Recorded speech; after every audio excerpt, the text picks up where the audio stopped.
Jacob Rees-Mogg shuts down Keir Starmer, the most insipid politician in history.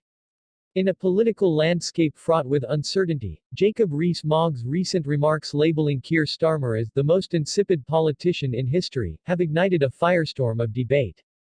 This confrontation is not merely a clash of personalities, it represents a pivotal moment in British politics that could redefine the trajectory of the nation. With the stakes higher than ever, the implications of such a bold declaration resonate deeply in a country still reeling from the aftermath of Brexit and grappling with its democratic identity.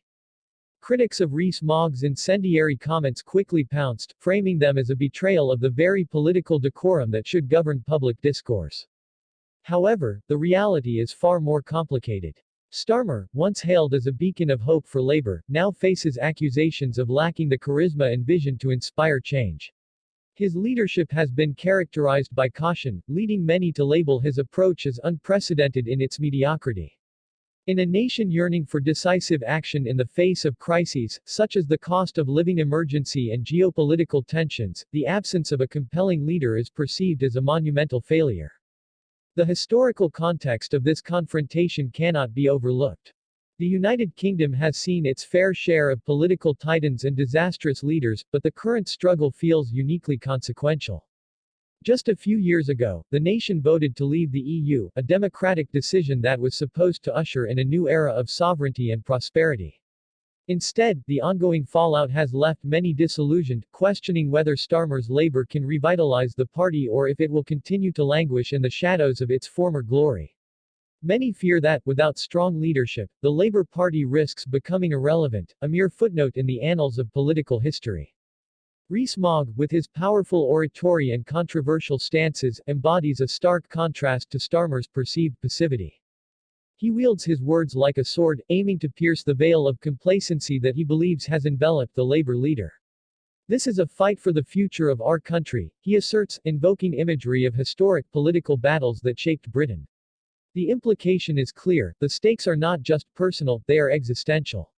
Should Starmer fail to rise to the occasion, the consequences could extend beyond party politics, affecting every citizen in ways we cannot yet foresee. Analysts warn that the current political climate, rife with division and uncertainty, could lead to a fracture in the electorate. Many observers note that Rees-Mogg's comments resonate with a significant portion of the population disillusioned by what they perceive as Starmer's lack of conviction. Critics argue that this environment fosters dangerous polarization, where the fight for political dominance overshadows the pressing needs of the people. The British people will not forgive a leader who cannot galvanize them during such tumultuous times. The narrative of this struggle is reminiscent of past ideological conflicts, where the battle for leadership determined not only the fate of parties but the very fabric of society. As Rees-Mogg and Starmer clash, they symbolize a broader ideological divide, one that pits traditional values against a progressive agenda struggling to find its footing.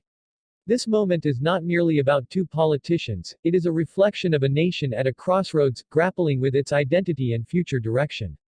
As we stand on the precipice of potential change, it is imperative for the public to engage actively in this discourse.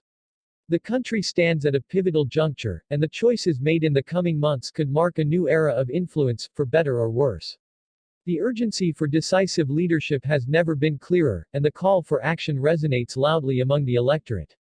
In conclusion, as Rees-Mogg's fierce critique of Starmer reverberates through the halls of Westminster, it is essential for the British public to not only observe but to participate in this unfolding drama.